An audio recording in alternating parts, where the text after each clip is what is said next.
I wanted to do an update on the Igloo party barge bait tank that I created. The original design works very well. I did have to do a little bit of tweaking, and I'm going to go into what I did and why.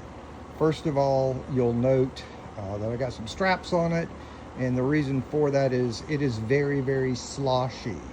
So if you're out on a boat and you're in waves, it'll slosh around and get water all over your deck. So I have put a liner on the inside of the lid, and then I ratchet it down, and that has taken care of the sloshiness. So I will take this thing apart and show you the insides and what I did for the liner. Okay, I've taken it apart now, and what you can see is just around the edge, there's a seal right here. Just around the seal, I've put a rubber gasket effectively to help seal it and make sure that I get a really tight seal on it, because without it, the water's just going to splash through and get out everywhere. So that was the first modification that I needed to make it less sloshy. So in transport, I ratchet it down, and then when I get there, I unratchet it, and we're all good. So another thing that I did, hopefully you can see this on the video, someone noted, and they're right, that a lot of the minnows that you might use will hide underneath the filter area. So what I did is I just took some, this is some macrame, you can get it at a craft store, and put it on there to basically seal around the edge so that it's not, so they can't get back there.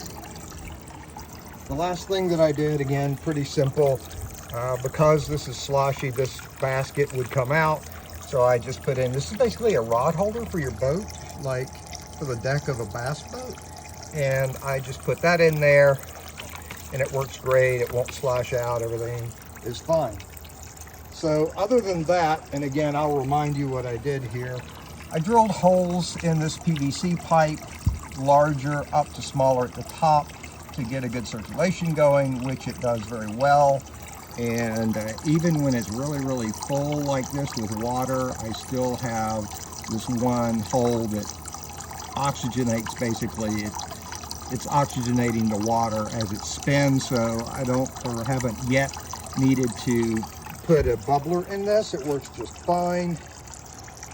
I used a 500 GPH pump for this, and that seems to move the water at the proper speed for me. I had an 800 and it was just a little too much.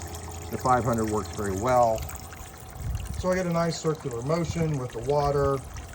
I've had 4 or 5 dozen baits in here, kept them alive all day, no issues at all. And I'm using blueback herring, which are notoriously bad to die in crowded environments, and they do just fine in here. Like I said, I haven't pushed it past 5 dozen yet. I might this summer, because it gets really hot here, and we have to change out the bait on our downlines quite a bit. So there it is, a few modifications to my bait tank. Again, about 350 all in, holds 4 or 5 dozen easily, and works really well with these minor modifications.